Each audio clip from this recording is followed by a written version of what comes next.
Oremos. Padre, gracias.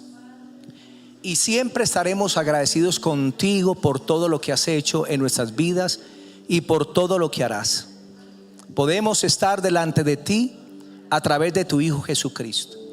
Y tú nos invitas a acercarnos a ti, a tu mesa, a comer, Señor, del maná que tú tienes para nosotros, de esa comunión íntima. Oh, gracias, Jesús. He aquí. Oh, Señor, gracias por todo lo que tú vas a hacer en este lugar. Amén y amén. Yo siento por el Espíritu eso, que el Señor va a traer personitas que hace tiempos no habían vuelto. Los va a volver a traer. Inclusive personitas que hace años salieron de la congregación, Dios los va a volver a traer. Está colocando en sus corazones ese deseo de volver. He aquí, yo soy a la puerta y toca, te dice el Señor. ¿Cómo te llamas? Alejandra. Y Él quiere que abras tu corazón a plenitud a Él, porque hay una cena y hay una comunión especial que el Señor quiere revelarte. Quiere cenar contigo. Él quiere que vuelvas al lugar de comunión con Él, de adoración. No tengas temor, porque el Señor está contigo. Él tiene el control de tu vida ya en sus manos. Lo único que tienes que hacer es volver y rendirte a Él. Y deja todas las cosas en las manos del Señor, porque el Señor es el que va a organizar tus caminos. Muchos pensamientos hay en el corazón del hombre, pero el Señor es el que endereza sus pasos. Y el Espíritu Santo desde hace tiempo atrás te ha estado inquietando. El Espíritu Santo te estaba llamando a ese tiempo, y ese es el tiempo para ti. Ese es el tiempo aceptable. Así que ese es el momento para que vuelvas de corazón a esa presencia de Dios. Aunque lo invocabas en tu casa, aunque clamabas a Él, y aunque está el temor de Dios en tu corazón, pero Dios te estaba haciendo el llamado. Y no es casualidad que te haya traído en esta noche, la noche que Dios tenía para ti. Amén. Así que te bendigo a los tuyos. Que la gloria del Señor sea sobre tu vida, bendiciéndote en esta noche. Bienvenido. Dios le bendiga. Amén. Bienvenida, hermanita. Amén. Hoy vamos a tocar un tema titulado estorbos a la oración. Estorbos a la oración.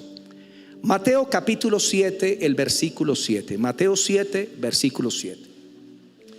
Nuestro Dios en la Escritura nos invita continuamente a que nos acerquemos a Él a través de la oración. La oración es un medio para acercarnos a Dios y conocerle y tener una comunión íntima con Él. El propósito principal de la oración no es que hagamos simplemente peticiones, sino que podamos tener un compañerismo con el Padre, con el Hijo y con el Espíritu Santo. Y precisamente el Padre nos invita a acercarnos a Él y a que lleguemos con nuestras oraciones y peticiones, porque Dios quiere contestar nuestras oraciones. Él quiere responder a nuestras peticiones. Él no es un Dios que te dice acércate a mí y yo no te voy a contestar, o no voy a mirar tus oraciones. Él nos invita a acercarnos a Él porque ya el Señor quiere responder la oración. Y tú tienes que entender esto: Dios es un Dios que responde la oración. Él es un Dios que quiere que tú puedas recibir lo que anhelas en tu corazón, siempre y cuando vaya de acuerdo a la voluntad de Él. Pero el pueblo de Dios se ha ido apartando poco a poco de la oración, de la comunión con Dios, y han surgido muchas cosas, muchos entretenimientos que apartan al hombre de la comunión con Dios.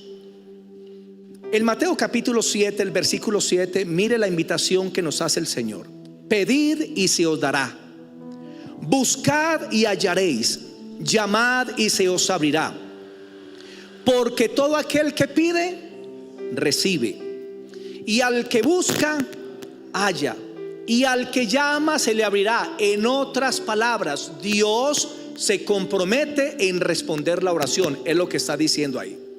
¿Qué hombre hay de vosotros que si su hijo le pide pan le dará una piedra, o si le pide un pescado le dará una serpiente?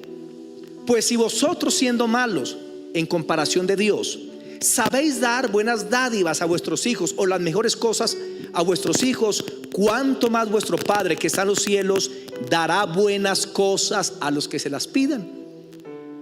Cuánto más el Padre celestial dará buenas cosas a los que se las pidan.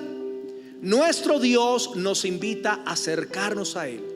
Se compromete en responder la oración, pero a veces las personas dicen: ¿por qué Dios no responde mi oración? Llevo meses orando, llevo algunos años y no veo respuesta a la oración. Y muchas veces la razón es que existen estorbos a esa oración, los cuales no permiten que Dios pueda traer la respuesta a la oración que estás haciendo. Y hoy quiero tocar algunos estorbos a la oración. En primer lugar, la falta de perdón. Mateo capítulo 6 versículos 14 y 15. La falta de perdón. Mateo 6, 14 y 15. Porque si perdonáis a los hombres sus ofensas, os perdonará también a vosotros vuestro Padre celestial. Mas si no perdonáis a los hombres sus ofensas, tampoco vuestro Padre os perdonará vuestras ofensas. Dios ha dicho en su palabra que si nosotros tenemos un corazón lleno de odio, resentimiento, amargura hacia alguien, deseo de venganza, malos sentimientos hacia otra persona, dice el Señor que nuestras oraciones no serán contestadas, porque Él no nos puede perdonar. Si perdonamos, Dios perdona y el cielo está abierto y vienen respuestas. Pero si no perdonamos, a partir de ese momento el cielo se bloquea para nosotros. Y podemos orar, clamar, ayunar, interceder, y las oraciones no van a pasar del techo, porque Dios ha dicho que si no perdonamos, Él tampoco va a perdonar. Y al Dios no perdonarnos, las oraciones quedan estancadas y retenidas. Se va acumulando oración tras oración, pero no va a haber respuesta. Si nuestro corazón tiene amargura contra alguna persona que nos ha hecho daño en el pasado, que nos ha herido de palabras, tal vez alguien te estafó, un profesor te maltrató, un hermano tal vez te hizo una mala jugada, y tú todavía retienes en tu corazón esa ira, como ese resentimiento, el recordar a esa persona o a esas personas, y te llenas de indignación y de rabia, entonces el Señor no podrá contestar tus oraciones. Es más, el Señor Jesucristo en Mateo 5:44 nos dice lo siguiente. Mateo 5:44. Pero yo os digo, amad a vuestros enemigos. ¿Usted tiene enemigos? Personas que te tienen bronca, que te tratan de hacer daño en el colegio, en la universidad, en el trabajo o en algún otro lugar. Pues la escritura dice en Mateo 5:44, pero yo os digo, amad a quienes. Porque amar a mamá y a papá es muy fácil. Amar a los hijos y perdonarle a los hijos es muy fácil. Amar y perdonar a los más cercanos es fácil. Pero Dios nos está diciendo que debemos ir más allá y tener un corazón tan lleno de amor que podamos perdonar a nuestros enemigos, a nuestros adversarios.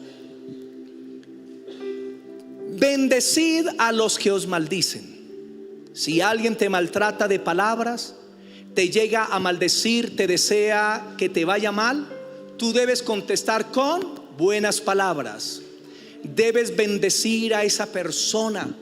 Debes pedir que la gracia de Dios tenga misericordia sobre esa persona. Y Cristo mismo nos lo enseñó en el Calvario. Lo vituperaban, lo insultaban, lo maltrataban, y el Señor Jesucristo en el Calvario dijo: Padre, perdónalos porque no saben lo que hacen. Piensen en esto. Si Cristo no dice esas palabras al Padre, perdónalos porque no saben lo que hacen, esas personas quedarían con ese pecado y el juicio de Dios podría venir a ellos. Pero Cristo intercedió, ¿para qué? Para que el juicio de Dios no viniera sobre ellos. Él le dice a su Padre: no les tengas en cuenta este pecado, perdónales, Señor. Y ese es el nivel más alto del cristianismo, cuando un hombre o una mujer de Dios deciden amar a todos los que se levantan en contra de él. y a pesar de la situación dice: le amo, le bendigo, declaro el bien para esa persona. Por internet he visto algunos predicadores y predicadoras que dicen que a quien les hacen daño ellos les sueltan maldiciones, que se les va a quebrar la empresa, que se les va a quebrar el negocio, que el juicio de Dios caerá sobre ellos. Y cuando escucho ese tipo de enseñanzas veo que va contrario a la escritura, porque Cristo no buscó venganza.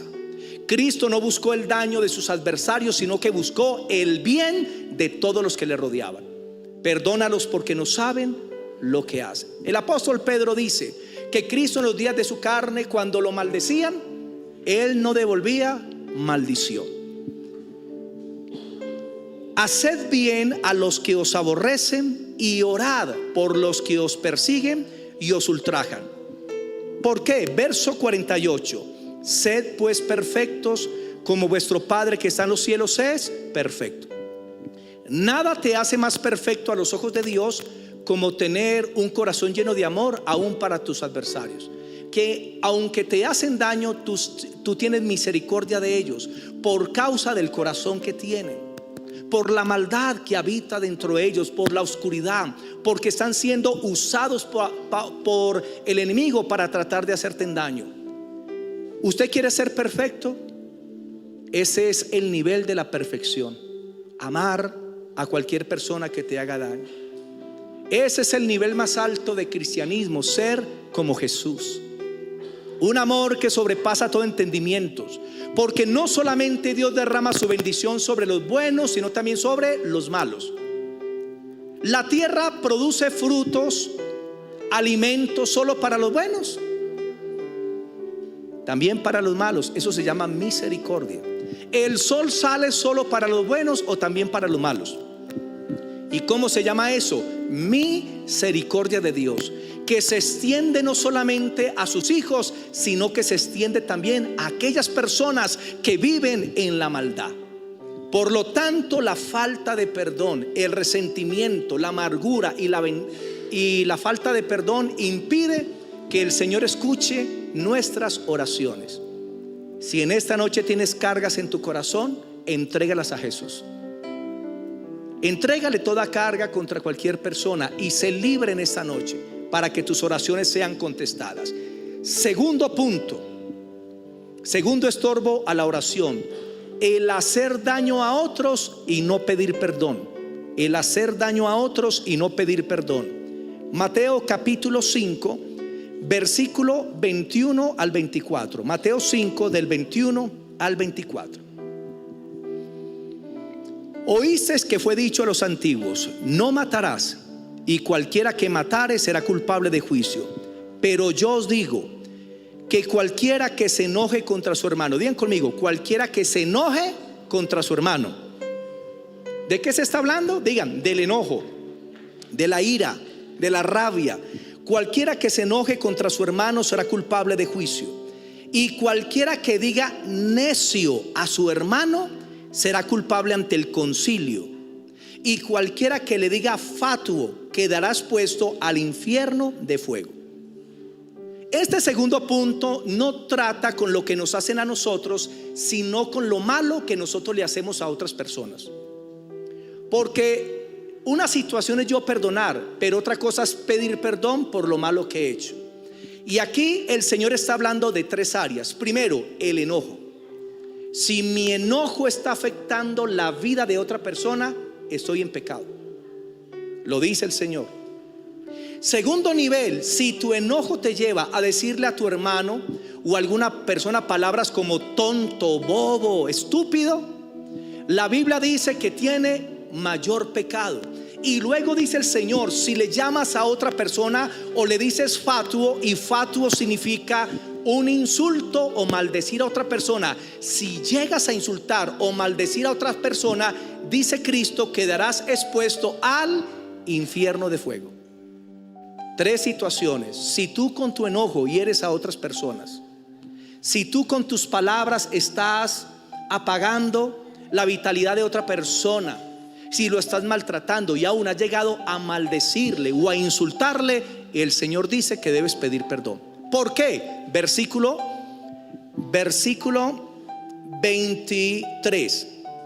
Por tanto, si traes tu ofrenda al altar, y lo voy a llevar más allá, si traes tu ofrenda, si vas a interceder en la mañana, si vas a alabar a Dios, si vas a predicar, si vas a servir en la iglesia o en la calle, dice el Señor, si traes tu ofrenda al altar y allí te acuerdas de que tu hermano tiene algo contra ti. ¿Por qué tiene el hermano algo contra mí?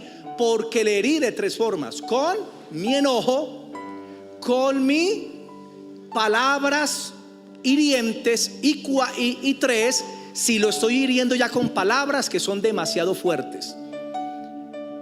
Y dice el Señor, y allí te acuerdas de que tu hermano tiene algo contra ti, deja allí tu ofrenda o tu oración, deja allí tu alabanza, deja allí tu servicio a Dios. ¿Y qué dice el Señor? Anda y reconcíliate primero con tu hermano, y entonces ven y presenta la ofrenda. ¿Qué dice el Señor? Él anhela que nosotros tengamos una buena relación con las demás personas. Y si en algún momento por enojo o por palabras necias herimos a otra persona, Dios dice: no hagan nada para mí hasta que primero no pidan perdón, hasta que primero no se reconcilien con los hermanos. Dios está más interesado en que usted esté reconciliado con sus hermanos, a que ore mucho, a que ayune, a que ofrende mucho. A Dios le preocupa más tu relación con el prójimo que lo que haces para Él.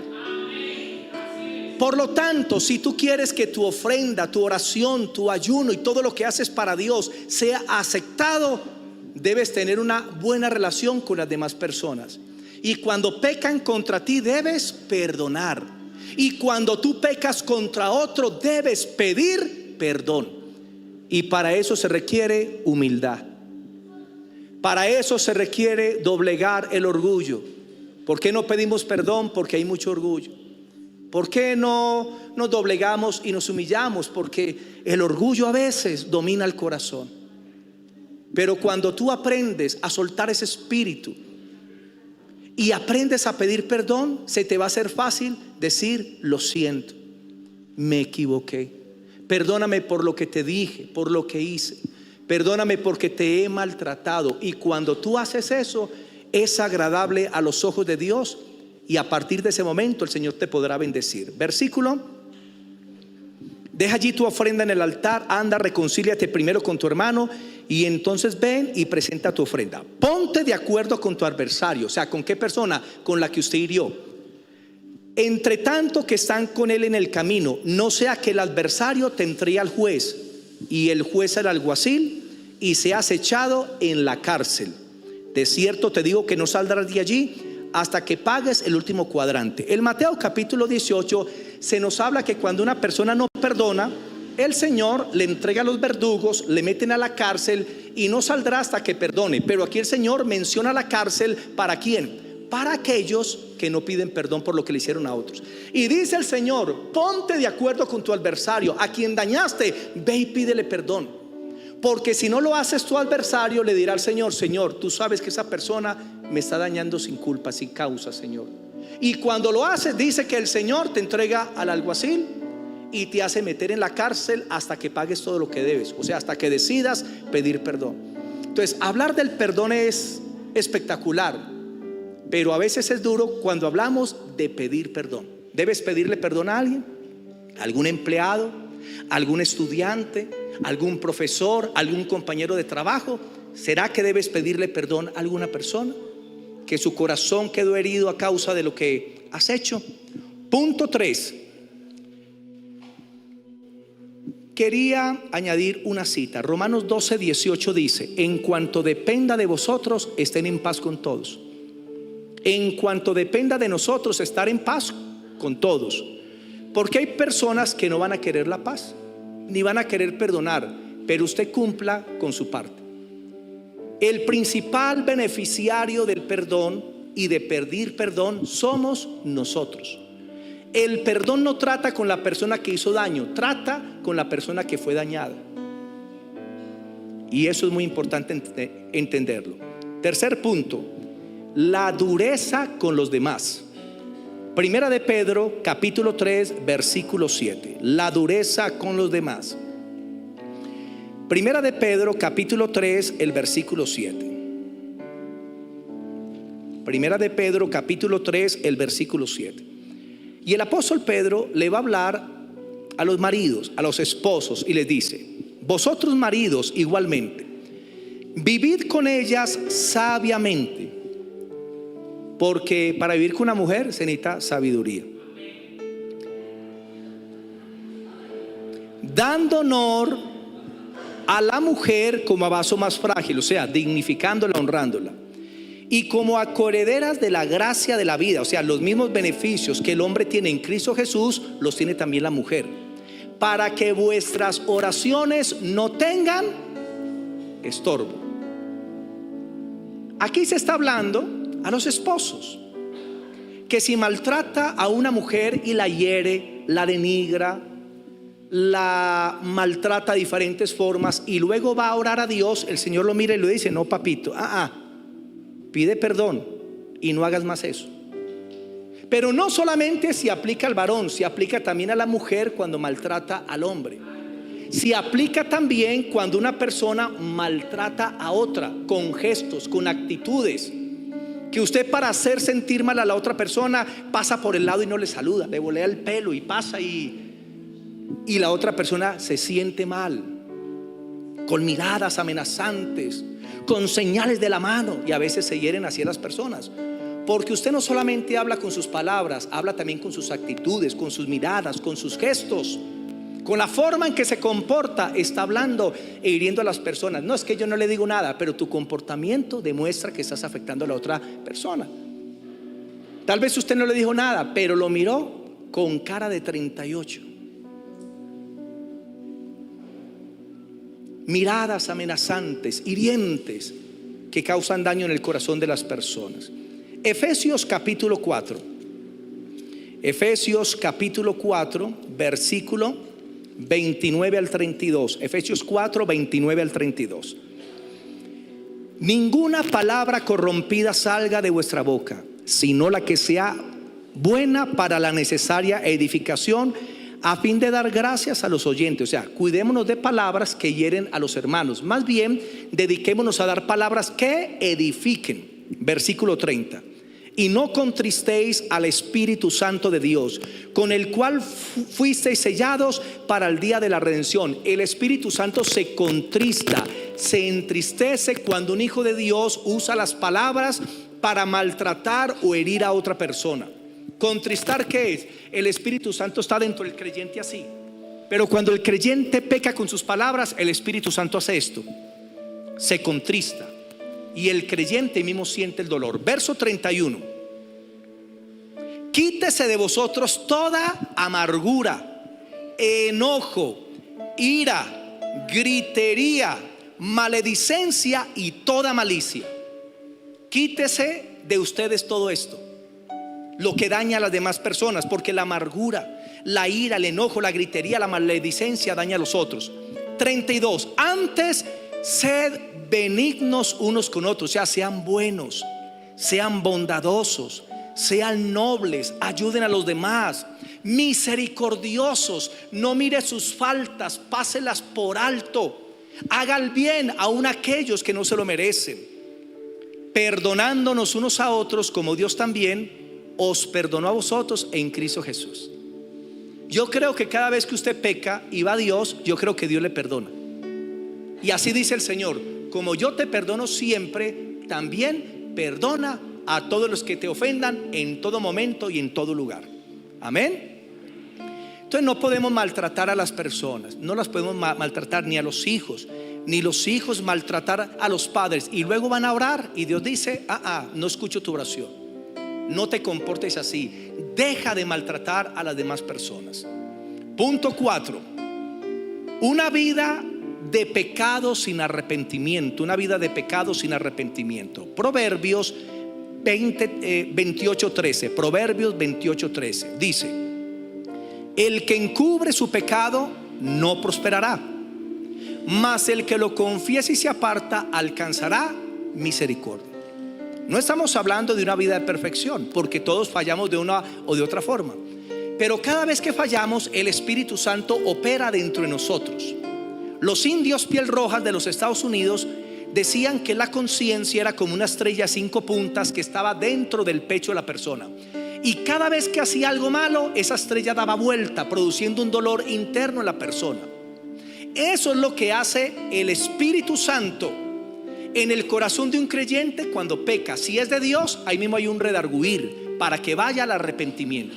Pero hay personas que deciden entrar en pecado abierto y no se arrepienten, no le confiesan, entran en la práctica del pecado, y por lo tanto el que encubre sus pecados no prosperará. Se cierra el cielo para la persona. Señor, bendíceme, y nada de bendición. Señor, un mejor empleo, y nada sucede, porque la personita está en pecado abierto sin arrepentimiento. Amén. Hay que cerrar la puerta. En Isaías 59, versículos 1 y 2 dice lo siguiente. Isaías 59, 1 y 2 dice: He aquí que no se ha cortado la mano de Jehová para salvar. O sea, la mano de Dios todavía está extendida para salvar, ni se ha grabado su oído para no oír. O sea, Dios no está sordo ni tiene los oídos tapados. Él quiere escuchar la oración. Pero ¿cuál es el problema? Verso 2: Pero vuestras iniquidades han hecho división entre vosotros y vuestro Dios, y vuestros pecados han hecho ocultar de vosotros su rostro para no oír. O sea, el pecado abierto sin arrepentimiento hace que los oídos de Dios se cierren y que la mano de Dios se retraiga para no bendecirte. Por eso Dios espera que sus hijos sean sinceros en cuanto al pecado y vayan a Dios. Eso demuestra que tú eres de Dios, porque cada vez que haces algo malo está el redarguir y tú corres a Dios. Y cuando vas a Dios y te arrepientes, ¿qué sucede? Te levantas renovado, descansado en tu conciencia, porque Dios te ha perdonado, y a partir de ese momento los cielos están abiertos. Punto 5. Otro impedimento a la oración es orar sin fe. Orar sin fe. Si nosotros no oramos con fe, el Señor no nos escuchará. Muchos lloran, pero no creen. Muchos ayunan, pero no hacen los ayunos con fe. Muchos se congregan, pero no lo hacen con fe. Vienen a la iglesia sin expectativa de Dios, simplemente porque les toca hacerlo, porque el papá les trae, mamá les trae, pero ellos en realidad no están creyendo. Y la Biblia dice que lo que le agrada a Dios es la fe en todo lo que hacemos. Hebreos 11:6. Hebreos capítulo 11, el versículo 6. Hebreos 11:6. Oración rápidamente a la presencia de Dios. Y el evangelio es de fe y para fe. Y dice: mas el justo por su fe vivirá. Y algo que quiere Dios del creyente es que le crea en todo lo que ora delante de Él. Porque si usted está orando por una situación, pero luego, ¿será que sí escuchó? No, esto se está demorando mucho. Es que Dios no escucha. En ese momento perdiste las oraciones. Y hace días les enseñé que Dios hace más en un segundo creyendo que en una noche chillando. Yo he visto algunas sanidades instantáneas de gente que oró por un milagro durante meses y aún años. Una vez había una señora con un impedimento en un brazo y que llevaba mucho tiempo orando por la sanidad de ese brazo. Yo le dije: ¿pero tú crees? Pues yo creo que Dios lo puede hacer. ¿Pero tú crees que Dios te sana? Pues yo no sé. Y yo le dije: si tú no crees, voy a creer por ti. Y cuando toque tu brazo lo vas a levantar y el Señor te va a sanar. Y recuerdo esa vez que hice un toque así rápido, ¡tum!, se sana. Y ella intentó y se restauró el brazo inmediatamente. Porque la fe es lo que agrada a Dios. Usted quiere que se liberte el poder de Dios en la sanidad, aprenda a orar con fe. Usted quiere que se liberte el poder de Dios para liberar endemoniados, para restaurar personas, para que la gloria de Dios se manifieste en un lugar, es por la fe. Créale a Dios y Dios lo va a hacer. Pero sin fe es imposible. Hebreos 11:6, se la leo que no la ha leído.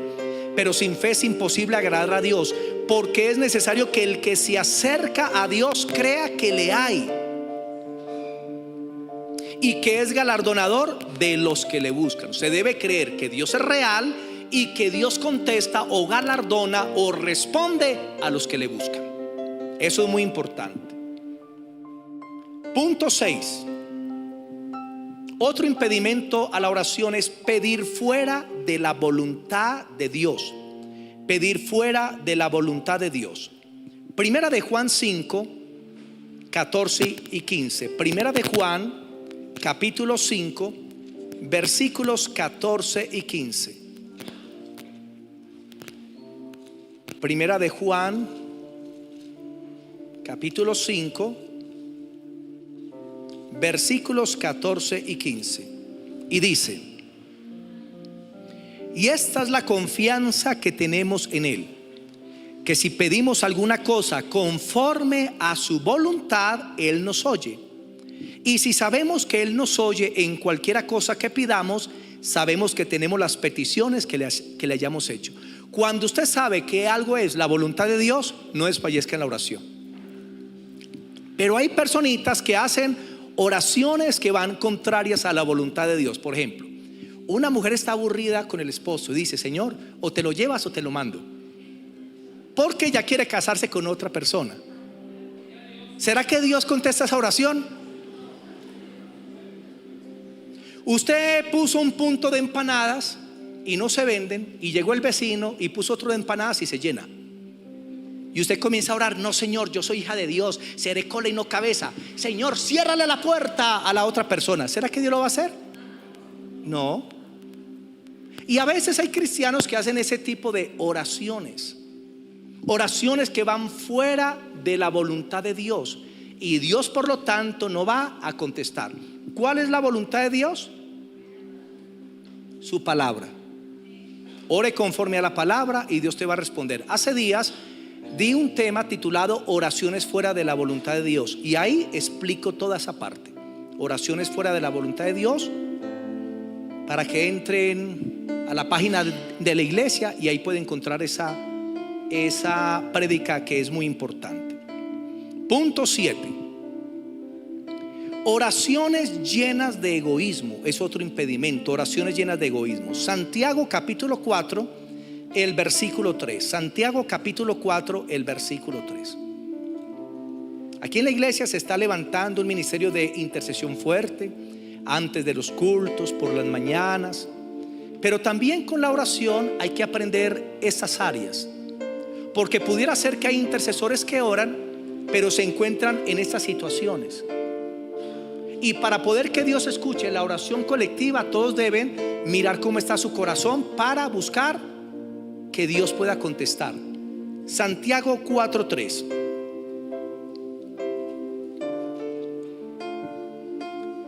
Pedís y no recibís, porque pedís mal, para gastar en vuestros deleites. Para gastar en vuestros deleites. Muchos piden bendición económica, pero la pregunta es: ¿para qué es la bendición económica? Nuestro pastor nos dio esa enseñanza que estuvo muy buena. ¿Para qué Dios nos bendice? ¿Será que el propósito de Dios es bendecirte solamente a ti? ¿O te da la bendición porque Dios quiere que tú seas un medio, un canal por el cual fluya la bendición de Dios hacia todos los que te rodean? Una cosa es decir: yo quiero un carro para pasar por el barrio y pitar y que todos me vean.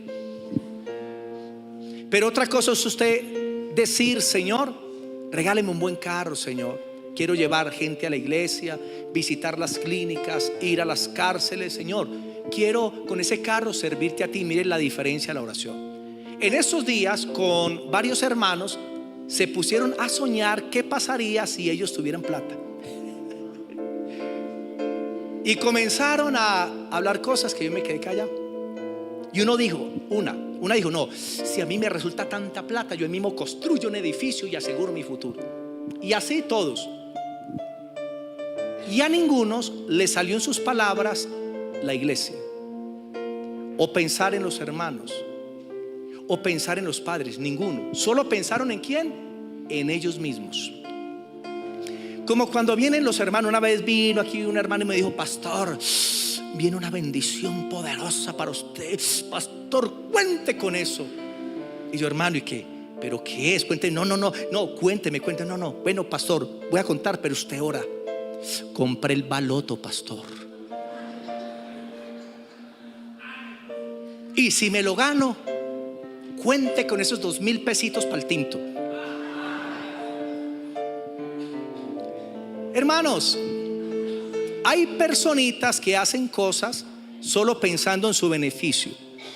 Usted está orando por una casa, pero ¿para qué quiere esa casa? ¿Para qué? ¿Para qué? Porque es que lo que Dios da debe tener un propósito. No para hacer rumbas hasta las 3 de la mañana, aleluya, y compramos un equipo de sonido bien duro. ¿Para qué quiere usted la bendición? Diferente es que usted diga: Señor, dame esa casa como la necesito, de 3 alcobas, así amplia, Señor, y necesito una sala muy grande porque quiero que haya un grupo familiar, que los pastores vengan a predicar. Quiero aquí atender, cuando venga un misionero o misionera, atenderlos en mi casa. Mire la diferencia de la oración.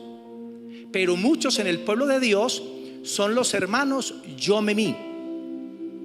Hay una prédica del libro de Job que luego la voy a dar. Se llama el yo enfermizo.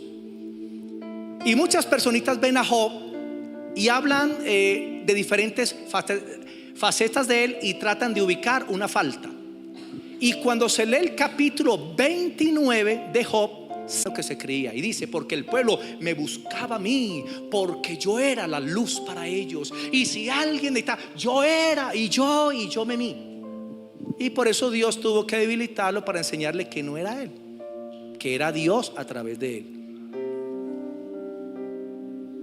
Vino una mujer la otra vez a un culto por una sanidad de una pierna. Y cuando Dios la sanó, dijo: ay, Señor, gracias. Ahorita sí puedo ir a rumbear, ahorita sí puedo ir a parrandear. O sea que ella vino buscando una bendición de Dios, pero para: ay, Señor, sáname de esa úlcera gástrica. Ay, para poder tomarme unos aguardienticos, Señor, porque cuando veo el aguardiente se me hace agua la boca. Y hay gente que ora así. Cuando pides algo, ¿para qué lo pides? Señor, dame el don de sanidad. ¿Para qué el don de sanidad? ¿Vas a orar por los enfermos realmente? ¿O simplemente es para decir: tengo el don de sanidad, tómeme en fotos? No, ¿para qué es el don de sanidad? Si Dios te da el don de sanidad, es para que ores por los enfermos. Si Dios te da un don de liberación, es para que vayas a liberar a los cautivos. Si Dios te da provisiones, para que bendigas, claro, disfrutes tú. La Biblia dice que Dios da todas las cosas abundantemente. Primero, para que las disfrute la persona que es bendecida, pero segundo, para que sean generosos en grandes obras. O sea, bendigan la obra de Dios, bendigan a los hermanos, bendigan a todos los necesitados que tengan alrededor. Y cuando tú te conviertes en una fuente, en un canal, Dios te puede bendecir, pero grandemente, hermanos, grandemente. Una vez hubo un hermano que dijo: pastor, estoy vendiendo un local. Si Dios me bendice con la venta del local, voy a bendecir la obra con una ofrenda. Y hasta dijo el precio. Yo le dije: hermano, más bien calle. No, pastor, cuente con que cuéntelo. Luego vendió el local. Dios puso gracias y oró, y lo vendió como por 40 millones más de lo que pedía. Y se quedó calladito, nunca dijo nada. Y yo también me quedé calladito, no dije nada. El que dijo fue Dios. Como a los 2 meses se le metieron a la casa y le robaron gran parte de esa plata que tenía allá escondida en la casa. Se la robaron. Cuando a Dios haces promesas, no tardes en cumplirlas. Si usted le dice: Señor, llevo 2 años sin empleo, pero si tú me bendices, Señor, voy a diezmar, voy a ofrendar, y te resulta el trabajo y te olvidas de tu promesa. Hermanos, es mejor no prometer. Yo siempre insto a la iglesia a que no le hagan promesa a Dios, más bien que de corazón lo hagan, porque a veces se puede prometer y no cumplir, para gastar en deleites, pero no piden para ser canales de bendición para otros. Y último punto, ahí se alegró más de uno. Último punto, el orgullo y la vanagloria. Lucas 18, pero este punto son 4 capítulos seguidos. Lucas 18 versículos del 11 al 14. Lucas capítulo 18, versículos del 11 al 14. El fariseo y el publicano. Leámoslo desde el 9. A unos que confiaban en sí mismos, no en Dios sino en ellos, como justos, y menospreciaban a los otros, dijo también esta parábola. 2 hombres subieron al templo a orar. El uno era fariseo, un líder religioso que predicaba la palabra en Israel, y el otro un publicano, un recaudador de impuestos, reconocidos como lo peor de Israel para los judíos. Y el fariseo, el líder religioso, puesto en pie, oraba consigo mismo de esta manera. ¿Con quién oraba? ¿Con Dios o consigo mismo? Consigo mismo. Y así hay personas que cuando oran, oran para sí mismos, oran consigo mismo, porque están llenos de orgullo, y lo que hacen es para exaltar su ego, su vanagloria, su arrogancia. Oraba consigo mismo de esta manera: Dios, te doy gracias porque no soy como los otros hombres, ladrones, injustos, adúlteros, ni aun como este publicano. O sea que la oración no te permite ensoberbecerse en contra de las demás personas. Entonces usted viene aquí a la iglesia y ora: ay Señor, gracias porque no somos como la gente que está en el mundo perdida. La oración del fariseo. Tú estás pensando que tu oración te hace superior a los demás, y antes la oración te debe ser más humilde y te debe llenar verdaderamente de más amor y compasión por los demás. Señor, gracias porque no soy como la vecina que le grita todos los días al marido y ya le ha quebrado 3 sartenes en la cabeza. Gracias que no soy como ella. No. Es una oración de soberbia. Más bien, Señor, ten misericordia, ayúdale, Señor, que tu mano llegue a ese hogar. Es diferente. Entonces oraba para sentirse superior a los demás. Cuando usted dice: ay hermano, ¿y cuántos días usted ayuna por mes? No, pues yo un día, uno apenas. Yo ayuno 4. Le cuento que le sirve más a esa persona el ayuno de un día que al otro el de los 4. Una vez había un hombre, escuché en un testimonio de un predicador, que había un hombre que en su iglesia se metió a orar 10 horas diarias. 10 horas diarias. Y salía hinchado, inflado, y le contaba a todo el mundo: oré 10 horas, oh, la gloria de Dios está conmigo, oré 10 horas. Pero resulta que ese hermano oraba y no pasaba nada. Oraba por una gripa y se le pegaba a él. No tenía poder, no tenía autoridad. ¿Por qué? Porque lo que estaba haciendo era para sí mismo y no para Dios verdaderamente. Y entonces este hermano preocupado fue y le preguntó a otro hermano: venga, ¿qué es lo que pasa? Que el hermanito fulano de tal ora 10 horas al día, y yo creo que ya estaría pasando por los cementerios y los muertos se levantan. Yo creo que pasa por una clínica y todos se sanan, pero ¿qué pasa? Que no pasa nada. Y el otro le dijo: hermano, no te confundas. Lo que pasa es que Dios no busca una competencia de la oración, sino una dedicación de la oración. Usted no ora para competir. Si usted ora 5 horas diarias, dele gloria a Dios. Y si el otro hermanito ora solo 10 minutos diarios, dele gloria a Dios. Amén. Pero nunca el que ores más, ayunes más o te congregues más te pone como alguien superior a otro hermano o por encima de otro hermano. Lo que va a tener esa persona que ora más y ayuna más es que va a tener un mayor crecimiento, un mayor conocimiento, pero no está por encima de las demás personas. Versículo 12. Mire lo que dijo el fariseo: ayuno 2 veces a la semana. Ese tendría que venir a darnos un curso de ayuno. Ayuno 2 veces a la semana, y diezmo de todo lo que gana. Ahora un relojito con el diezmo. Era un hombre dadivoso. Pero dice que el Señor ni lo miró.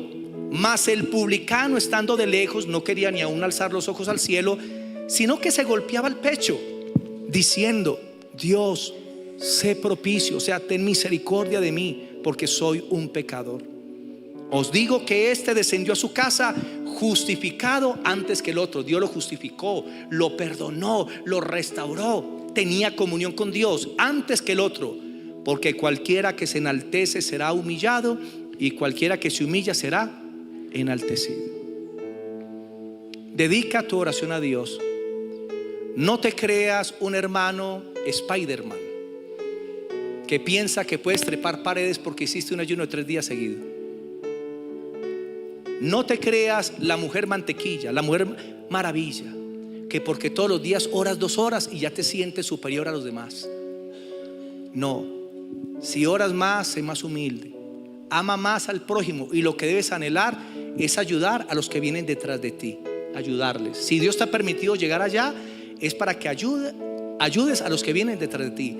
Pero oraciones con orgullo y con prepotencia, el Señor no las escuchará. ¿Cuál es la conclusión? Examina tu corazón. ¿Qué hay en tu corazón? ¿Alguno de estos impedimentos se encuentra hoy en tu vida?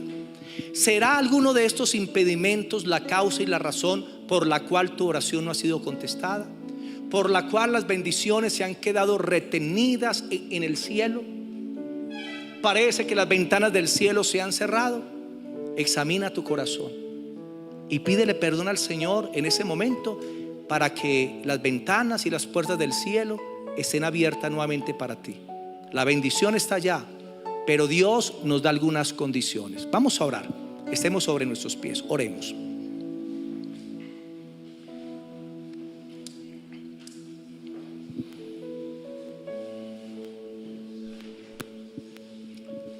Espíritu Santo, gracias por hablarnos en esta noche, porque has hablado primeramente a mi vida, Señor, y nos has enseñado de la importancia de la oración y de clamar, de interceder por los demás, Señor. Tú eres un Dios que nos invitas a orar, a llamar, a buscar, porque encontraremos, porque tú nos responderás, porque tú obrarás a favor de nosotros. Y por eso, Señor, te damos gracias, porque tú anhelas en tu corazón responder a nuestras oraciones para que nuestro gozo sea cumplido. Por eso Cristo se ha sentado a la diestra del Padre como intercesor, para que tus oraciones sean sí y amén en Él. Pero si has sentido un bloqueo a la oración, como que las puertas no se abren, posiblemente hay un obstáculo a la oración. Y te pido que ores por un momento y quites ese obstáculo. Yo lo voy a mencionar y tú le pides perdón a Dios si hay alguno de ellos. La falta de perdón, el hacer daño a otros y no pedir perdón, la dureza con los demás, una vida de pecado sin arrepentimiento, orar sin fe, pedir fuera de la voluntad de Dios, la oración llena de egoísmo, y el orgullo y la vanagloria. Si tú has detectado uno de estos impedimentos, dile: Señor, hoy te pido que me perdones, porque yo mismo me he cerrado las ventanas de los cielos y he orado, y aunque te busco y trato de hacer tu voluntad, he entendido, Señor, que hay cosas en mi corazón que no están bien. Y hoy te pido, Señor, que las quites, que me laves. Límpiame, Señor, de mi pecado. Hoy quiero perdonar a cualquier persona que me haya cometido algún daño, Señor. No quiero retener más ofensas en mi corazón. Y quiero también pedir perdón si he ofendido a alguien, a los padres, a los hermanos, a los hijos, a los primos, a los vecinos, a alguna persona. Dile: Señor, buscaré a esa persona y le pediré perdón. Señor, perdóname si mis oraciones han sido egoístas, pensando solamente en mí mismo y no pensando en los demás, porque tú me quieres convertir en un canal de bendición. Perdóname, Señor, si he orado con soberbia y con orgullo. Perdóname, Señor, si he orado sin fe, Padre Santo. Perdóname, Señor, por estos obstáculos que he encontrado en mi corazón. Si he maltratado a otras personas con mi enojo, con mis palabras, Señor. Perdóname si he usado mi lengua como una espada que hiere y maltrata a otras personas. Si mis palabras se han convertido como golpes de espada, perdóname, Señor. Quiero tener dominio en mi lengua y hablar palabras que edifiquen, que sean de bendición, que restauren, que levanten, que animen, que den consuelo, bendito Dios. Hoy te pido que tu sangre bendita me lave, Señor, de todo pecado y de toda maldad. Y que en este momento, Señor, se restaure la comunión contigo. Quiero vivir para ti, Señor, para hacer tu voluntad. Gracias, papá, por tu bendición. Gracias, papá, por perdonarme, porque a partir de ese momento sé que todo lo que haga para ti será bendecido. Tú guiarás mi vida, guiarás, Señor, todo lo que hago, en el nombre de Jesús de Nazaret. Padre, bendice a tu pueblo y que todo lo que está retenido se suelte en esta misma semana. Envía a tus ángeles delante de tu pueblo, abriendo caminos de bendición. Abre las ventanas de los cielos y glorifícate sobre tu pueblo. Y que esta semana tus hijos vean cosas gloriosas. Como dice tu palabra, con tremendas cosas nos responderás. Haznos asombrar por tus maravillas, porque grandes son las obras de Jehová. Bendigo a todos los que están conectados, Señor, a través de las redes, para que tu bendición, Señor, esté en sus corazones y busquen tu presencia. Cada día les bendigo y bendigo a tu pueblo en esta noche, el cual es bendito. Gracias te damos, Señor. Amén y amén. Démosle ese aplauso a Jesús. Amén, amén, amén.